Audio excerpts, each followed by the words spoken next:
નો હાવો જખાય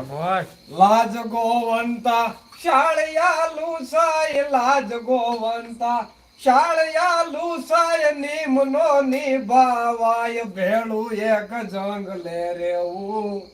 જીવતરની જોદિયો ટેવું એમ કહેવાય ભરતભાઈ કે જંગલમાં ડાલામાં તો સિંહ હાયલો જાતો હોય અને કદાચ એને જંગલમાં તો મારણ હામું મળે તો પણ એ કદાચ 7 દિનનો ભૂખ્યો હોય પણ એમાં મોઢું ન નાખે કારણ કે બીજાનો શિકાર છે આ તો એમ કહેવાય કે પોતાના હાથ વડે એમ કહેવાય કે મારણ કરીને ખાવા વાળો સિંહ જંગલનો રાજા ખા બાકી ડીટકા મજા ખા કોઈ ખેલે નહીં આવો છે ખીમરા હે બાકી ગમે એનો શિકાર હોય બાકી 7 દિનનો ભૂખ્યો હોય બાકી હાવજી કોઈના મારણ ઉપર મોઢું ન નાખે એવો આપણો શિવાજી છે હવે હકારો મનીષભાઈ આ ભમાયું ગેલ ચાંદલો ને જીજા ભાઈ ને આવ્યા